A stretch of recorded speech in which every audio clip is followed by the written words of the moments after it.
महादेव श्री शिवाय नमस्तुभ्यं। श्री कृष्ण गोविंद हरे मुरारी, हे नाथ नारायण वासुदेवा। पूर्णिमा तिथि का दिन हिंदू धर्म में काफी महत्व रखता है। इसमें से फागुन पूर्णिमा का भी अत्यधिक महत्व होता है।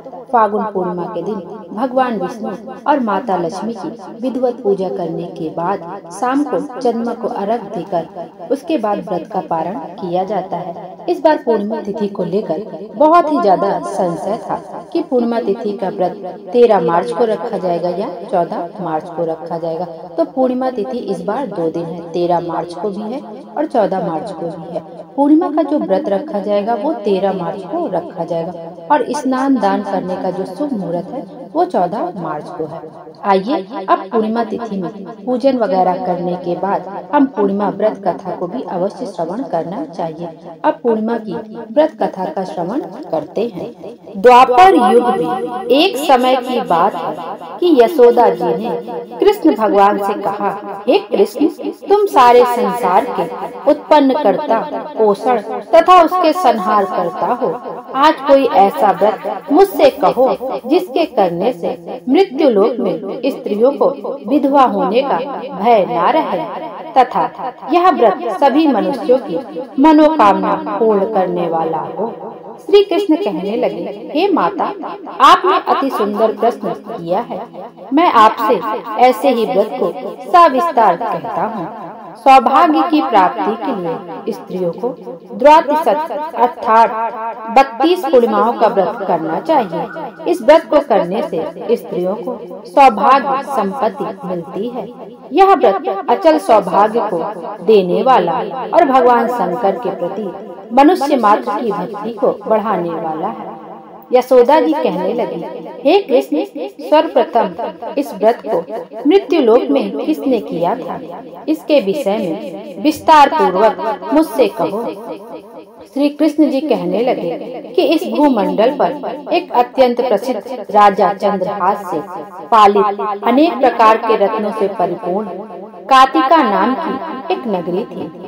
वहाँ धनेश्वर नाम का एक ब्राह्मण था और उसकी स्त्री अति सुशील रूपवती थी। दोनों ही उस नगर में बड़े प्रेम के साथ रहते थे। घर में धन धान्य आदि की कोई कमी नहीं थी। उसको एक बड़ा दुख था कि उनके कोई संतान नहीं थी, जिस वजह से वह बहुत दुखी रहते थे। एक दिन बड़ा तपस्वी योगी उस नगरी में आया। वह योगी बाकी सभी घरों से भिक्षा मांगकर भोजन किया करता था, लेकिन उस ब्राह्मण के घर से भिक्षा नहीं मांगा करता था। एक दिन योगी गंगा किनारे भिक्षा मांगकर प्रेम पूर्वक खा रहा था कि धनेश्वर ने योगी को यह सब करते हुए देख लिया। सब कार्य किसी प्रकार से देख लेने पर अपनी भिक्षा अनादर से दुखी होकर धनेश्वर योगी से बोले कि आप सभी घरों से भिक्षा लेते हैं, परंतु मेरे घर की भिक्षा कभी भी नहीं लेते। इसका क्या कारण है महात्मा? योगी जी कहने लगे कि आपके धर्म हमें इस बात की आज्ञा नहीं देता है, क्योंकि अभी आप गृहस्थ जीवन में एक सुख से वंचित हैं। आपके घर संतान होने पर मैं आपके घर से भी भिक्षा स्वीकार कर लूंगा। उन्होंने कहा कि जिसे संतान नहीं है उनके घर से भिक्षा लेने से मेरे भी पतित हो जाने का भय है। धनेश्वर यह सब बात सुनकर बहुत दुखी हुआ और हाथ जोड़कर योगी जी के पैरों पर गिर पड़ा तथा दुखी मन से कहने लगा कि आप मुझे संतान प्राप्ति का कोई उपाय बताइए। आप सर्वज्ञ हैं, मुझ पर अवश्य ही कृपा कीजिए। धन की मेरे घर में कोई कमी नहीं है, लेकिन मैं संतान न होने के कारण बहुत दुखी रहता हूँ। आप मेरे इस दुख का कोई तो उपाय कीजिए। यह सुनकर योगी महाराज कहने लगे कि तुम चंडी की आराधना करो। घर पहुंचकर उन्हें यह सारी बात अपनी पत्नी को बताई और खुद वन में चला गया। वन में पहुंचकर उसने चंडी की आराधना और उपवास किया। चंडी ने 16 दिन उसको सपने में दर्शन दिए और कहा कि हे धनेश्वर, जा तेरा पुत्र होगा, लेकिन उसकी आयु सिर्फ 16 वर्ष होगी। 16 वर्ष की आयु में ही उसकी मृत्यु हो जाएगी। अगर तुम दोनों स्त्री और पुरुष 32 पूर्णिमाओं का व्रत करोगे तो वह दीर्घायु हो जाएगा। जितनी तुम्हारी सामर्थ्य है उतने आचे के दिए जलाकर शिव जी का पूजन करना, लेकिन पूर्णमासी 32 ही होनी चाहिए। सुबह होते ही तुम्हें इस स्थान के पास एक आम का पेड़ दिखाई देगा। उस पर चढ़कर एक फल तोड़कर अपने घर चले जाना। अपनी स्त्री को इस बारे में बताना। सुबह स्नान होने के बाद वह स्वच्छ होकर शंकर जी का ध्यान करके उस फल को खा ले। तब शंकर भगवान की कृपा से उसको गर्भ हो जाएगा। जब ब्राह्मण सुबह उठा तो उसे उस स्थान पर आम का पेड़ दिखाई दिया। वह उस फल तोड़ने के लिए चढ़ा, लेकिन वह पेड़ पर चढ़ ही नहीं पा रहा था। यह देखकर उसे बड़ी चिंता हुई। उसने भगवान गणेश जी की उपासना की और कहा, हे दयानिधि, अपने भक्तों के विघ्नों का नाश करके उनके मंगल कार्य को करने वाले, दुष्ट का नाश करने वाले, रिद्धि सिद्धि देने वाले, आप मुझे इतना बल दें कि मैं अपनी मनोकामना पूरी कर सकूं। इसके बाद वह पेड़ से फल तोड़कर अपनी पत्नी के पास पहुंचा। उसकी पत्नी ने अपने पति के कहे अनुसार उस फल को खा लिया और भगवान की कृपा से वह गर्भवती हो गई। देवी की कृपा से उसे बहुत सुंदर पुत्र उत्पन्न हुआ। उसका नाम उन्होंने देवी दास रखा। भगवान की कृपा से बालक बहुत ही सुंदर था, सुशील और पढ़ाई लिखाई में भी बहुत निपुण था। दुर्गा जी के कथानुसार माता पिता के हर्ष और शोक के साथ वह बाल बढ़ने लगा।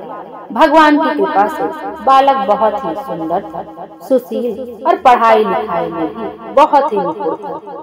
दुर्गा जी के कथानुसार उसकी माता ने 32 पूर्णमासी का व्रत रखा।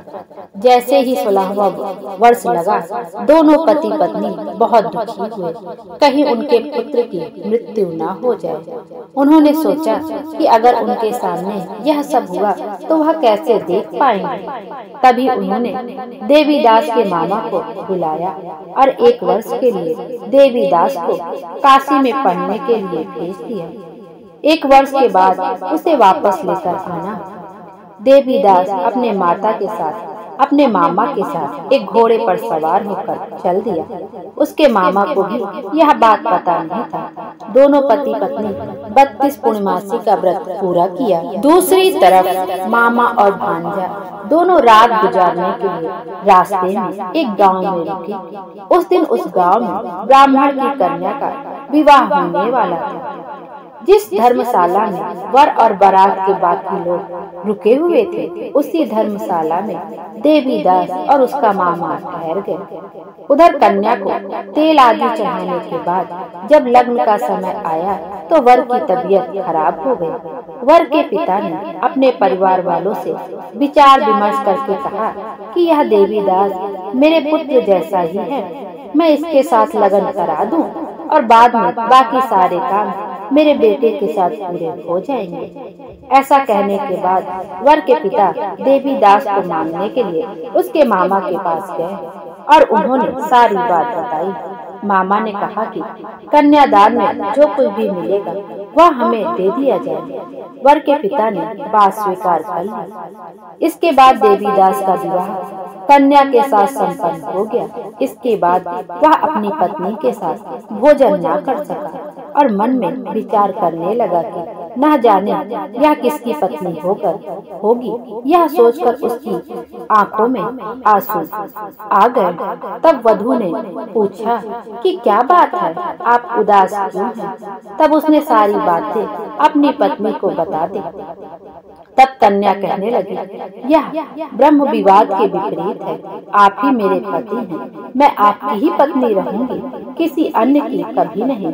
तब देवीदास ने कहा, ऐसा मत करिए, क्योंकि मेरी आयु बहुत कम है। मेरे बाद आपका आपका क्या होगा? लेकिन उसकी पत्नी नहीं मानी और बोली, स्वामी आप भोजन करिए।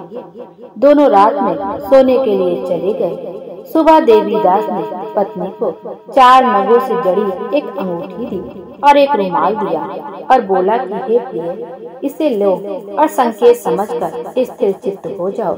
मेरे मरण और जीवन जानने के लिए एक पुष्प वाटिका बना लो, उसमें सुगंधी वाली एक नवमल्लिका लगा लो, उसको प्रतिदिन जल से सींचा करो और आनंद के साथ खेलो कूदो। जिस समय और जिस दिन मेरा प्राणांत होगा उस दिन यह फूल सूख जाएंगे।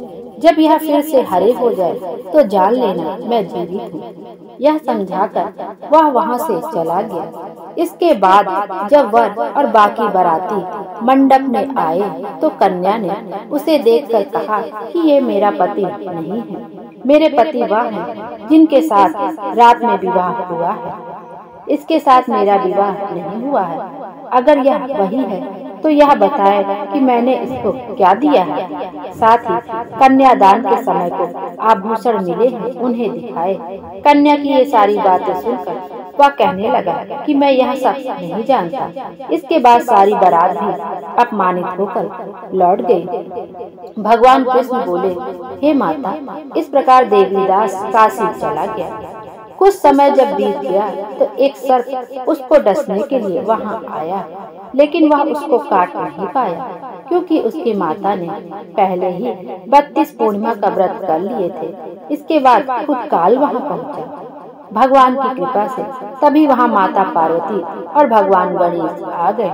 देवीदास को मूर्छित दशा में देखकर माता पार्वती ने भगवान शिव से प्रार्थना की कि महाराज, इस बालक की माता ने पहले ही 32 पूर्णिमा के व्रत कर लिए हैं, आप इसको प्राण दे दें। भगवान शिव ने माता पार्वती के कहने पर उसको प्राणदान दे दिया।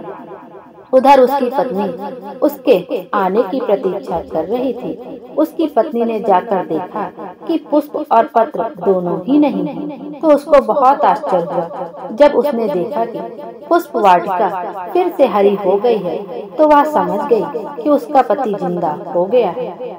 इसके बाद वह बहुत ही प्रसन्न होकर अपने पिता से कहने लगी कि मेरे पति जीवित हैं, उनको ढूंढिए। जब 16वां वर्ष व्यतीत हो गया तो देवीदास भी अपने मामा के साथ काशी चल दिया। इधर उसकी पत्नी के परिवार वाले उन्हें ढूंढने के लिए जा ही रहे थे कि उन्होंने देखा कि देवीदास और उसका मामा उधर से ही आ रहे थे। उसको देखकर उनके ससुर बहुत प्रसन्न हुए और उसे अपने घर ले आए। वहाँ सारा सामान इकट्ठा हो गया और कन्या ने भी उसे पहचान लिया। देवीदास ने इसके बाद अपनी पत्नी और मामा को लेकर वहाँ से चल दिया। उसके ससुर ने भी उसे बहुत सा धन दहेज दिया। जब वह अपने घर की तरफ चल रहा था तो उसके माता पिता को लोगों ने खबर कर दी, तुम्हारा पुत्र देवीदास अपनी पत्नी और मामा के साथ आ रहा है। ऐसा समाचार सुनकर पहले तो उन्हें विश्वास ही नहीं हुआ, लेकिन जब देवीदास आया और उसने अपने माता पिता के पैर छुए तो देवीदास के माता पिता ने उनका माथा चूमा और दोनों को अपने सीने से लगा लिया। दोनों के आने की खुशी में धनेश्वर ने बहुत दान दक्षिणा ब्राह्मणों को दी। श्री कृष्ण जी कहने लगे कि इस तरह धनेश्वर को 32 पूर्णिमाओं को व्रत के प्रभाव से संतान प्राप्ति हुई। जो स्त्रियां इस व्रत को करती हैं वह जन्म जन्मांतर तक वैधव्य का दुख नहीं भोगती हैं और सदैव सौभाग्यवती रहती हैं। यह मेरा वचन है। यह व्रत संतान देने वाला और सभी मनोकामनाओं को पूरा करने वाला है। बोलो विष्णु भगवान की जय, बोलो लक्ष्मी मैया की जय। आइए अब जो है विष्णु भगवान की आरती का भी श्रवण कर लेते हैं।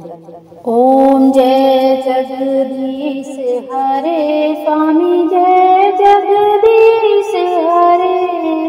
भक्त जनों के संकट, दास जनों के संकट क्षण में दूर करे।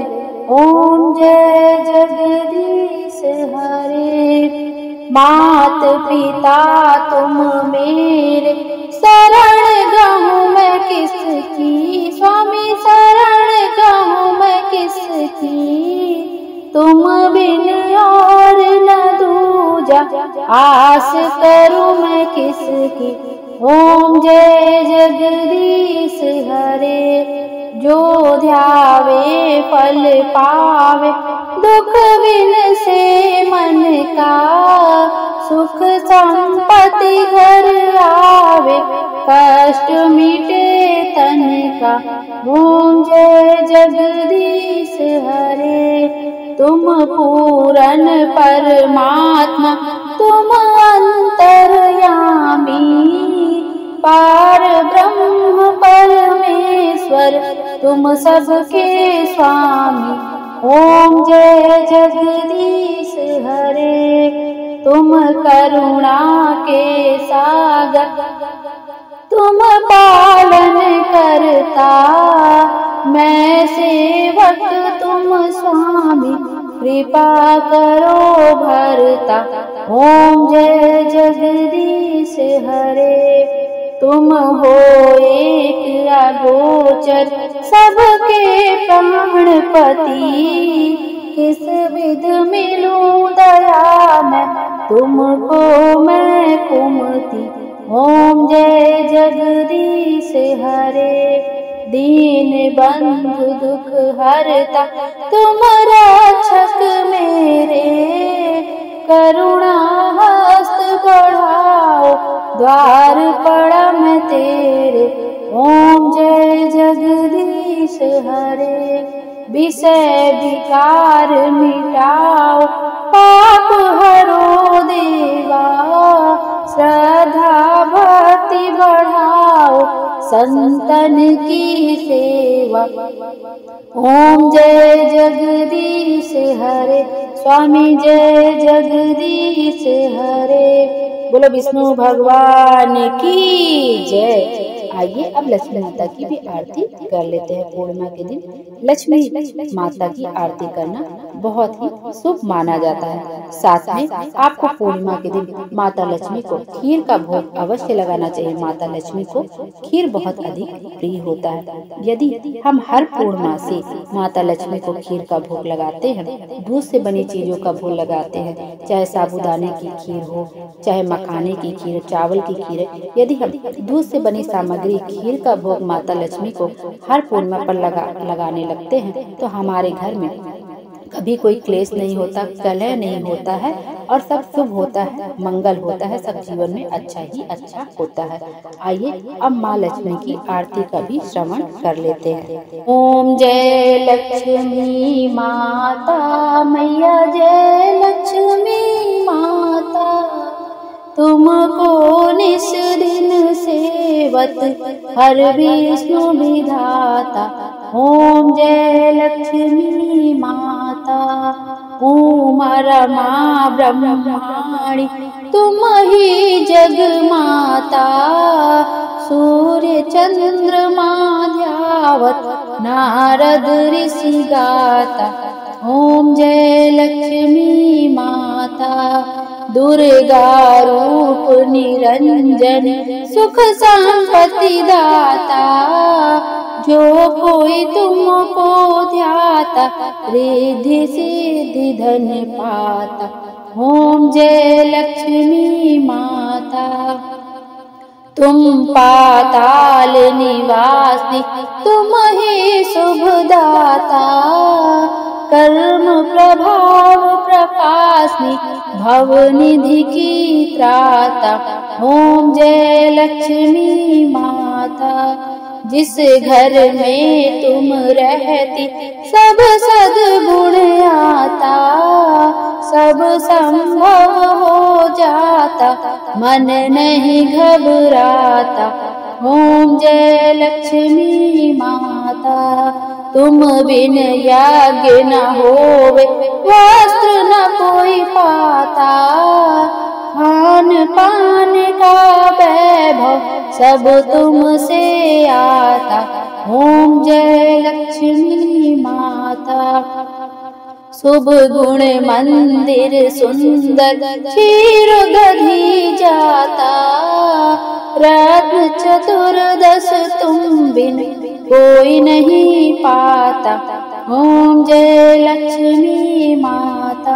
महालक्ष्मी जी की आरती जो कोई नर गाता, पूर्ण आनंद समाता, पाप उतर जाता। ओम जय लक्ष्मी माता, मैया जय लक्ष्मी माता। बोलो लक्ष्मी माता की जय, बोलो विष्णु भगवान की जय। हर हर महादेव। बोले बाबा हम सबकी मनोकामना पूरी करें और हमारे जीवन को खुशियों से भर दे। Thank you.